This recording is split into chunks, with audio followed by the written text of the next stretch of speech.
The man is obviously a lunatic. It's apparent that his actions can only be described as the ravings of a madman.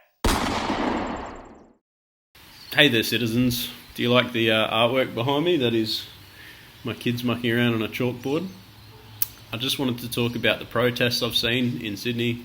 Good on you guys, everybody that went out and stood strong and wasn't afraid to, be demonised by the media, which is exactly what happened. But throughout history, that's always what happens. When people stand up to a tyrannical system, they get demonised, and a lot of them die as criminals when in fact they were the ones standing up to the criminals. That's just how the world works, and that's human nature. That's the pattern. We see it time and time again. It's happening now.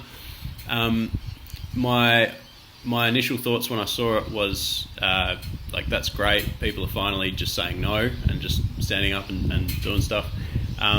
There was a bit of anarchy and violence and that kind of thing. I've got some advice in that area. The Bible does give us good advice when we're in these situations.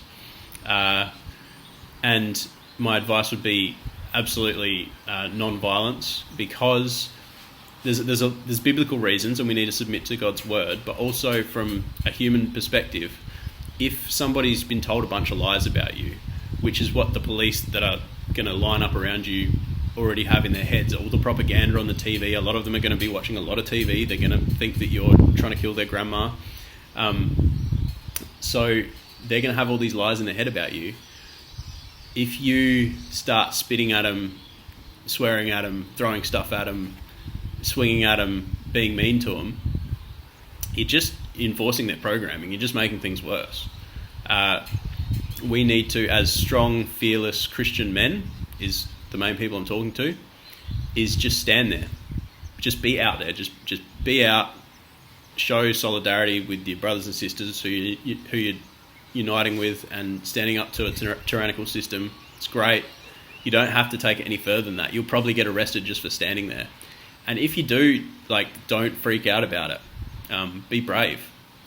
Let them arrest you and take you to jail. How many jail cells have they got? If 1,000 people line up to get arrested and you're peacefully protesting, it's obvious who the bad guys are. You make it super obvious. When you start, retaliating and throwing stuff at them and whatever else, you become the bad guy, and it reinforces all that stuff that they've been told. That's exactly what the media did, was just take a few fringe people going mental and put that and say, these people are violent extremists, which is what, it's obviously going to happen, and there's always going to be those guys there. But what I'm saying to you guys is be strong, be angry, be upset about where the world's headed, it's okay to be concerned about your children's future and what kind of world you're handing them.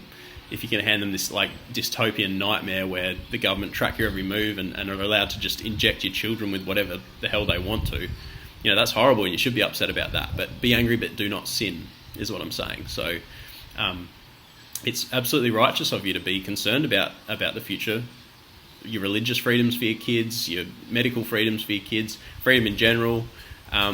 But don't sin, don't get violent, don't get stupid, don't get worked up in a fervour, don't let the mob mentality thing happen to you. We need to be stronger than that, guys.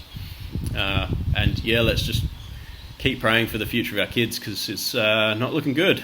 But, we can only do what we can do, and it's all ordained by God. He's ultimately in control. So at the end of the day, as stressful as watching all this stuff is, we can relax and know that this is all part of God's plan. That's it. God bless. Peace.